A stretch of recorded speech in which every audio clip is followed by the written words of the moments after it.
So it's happening all this Friday, the 26th, getting close to the end of another month. It seems to be something I say way too dang often because it just blows by so quick. But a couple of things I wanted to throw out. We talked a lot about the housing market, what's been going on out there. Is it truly a housing recession? Is there a bubble coming? Well, another interesting bit of data that came out, my wife monitors a bunch of different forums on Reddit. It's kind of one of her things to do.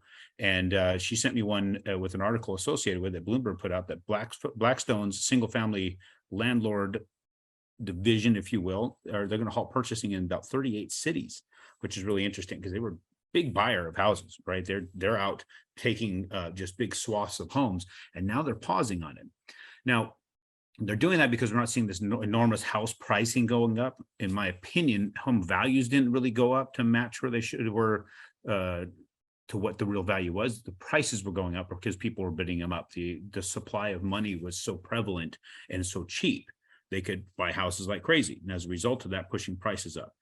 And of course, large buyers like Blackstone and others that had did the same kept pushing these houses. Now, when you think about it, I kind of look, and this could be just I could be wrong with my assessment.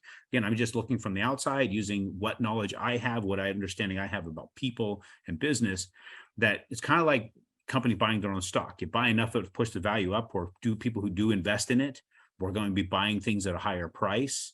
And you get to capitalize on that capital until such time it reaches a point where it's no longer worth you buying your own stock, and then you back off of it.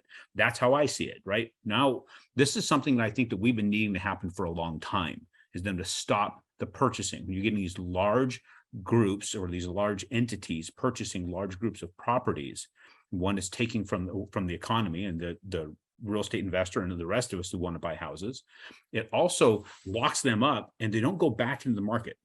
So when you think about this, if a realtor is listing a home, list a home for somebody, that person sells that home, then they go buy another home. Eventually, the home that you listed for them and sold, that client may call you to list it and sell that house. You may be able to turn the same house over and over and over again, depending upon the relationship that you build with people. But if you sell large chunks of houses to big groups like that, they don't sell them individually. They don't call a realtor to list a house. They will probably sell them in blocks to another group. That part of the market could be gone. I'm not saying it always will be, but it could be taken away, and we don't have those funds available to, those houses available to put to work in the market again, because now they're going to be going into a sector that we as the common people won't ever get to touch. So I see this as a good thing personally. We may some tapering, some cooling, but we're going to have to get right with the prices. Rates are going up a little bit. Prices have to come down a little bit, but the value of the house is what the value of the house is. It's still a very affordable situation given where we are in the market, given where we are in inflation. A person should be very, very open to purchasing. Look at the numbers, understand the numbers. Don't look at the first year's cash on cash return. Look really closely at what's year 3, 4, 5 look like, with 3 to 5% increases in your rents, because we're not going to meet the demand of housing. Just know that. Look at, we were just talking about last time, 5.24 million homes short to meet the market demands. We're going to keep raising rents. Now, raising them 20%, very immoral in my opinion.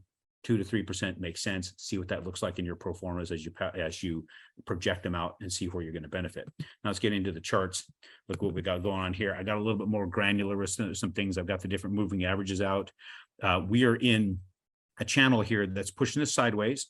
We didn't quite reach the bottom, which is very, very interesting that we never reached the bottom of the channel. Usually you're going to go to that point, but there are some reasons for traders to buy and get back in there. We're maintaining this position, but we've got 10-day moving average right here, and the 50-day moving average are going to be some resistance, if you will. We also have our channel ceilings. We have our channel floors.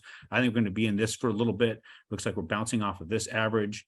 We're going to be locking up here in the top, floating down here in the bottom. That's the way I would play it if we're going to just be utilizing the charts as the and the technicals here as the direction to when we should lock and when we should float. That's what I'm seeing for right now. Those of you who are watching it, I'm watching the UMBS 4.5. You can see that up here.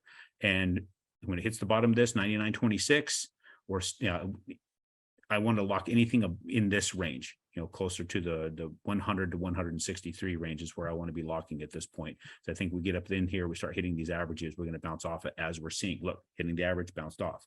So this may be a good time for us to be looking at locking for anybody who's sitting there holding and deciding whether or not they want to do it now or later. your decision. Let us know. You can always reach out to Scotty and I, and we will do our best to try and give you the best advice we got with what's in front of us, but ultimately it's your decision. You're the CEO of your real estate investment business. We'll talk to you guys on Tuesday.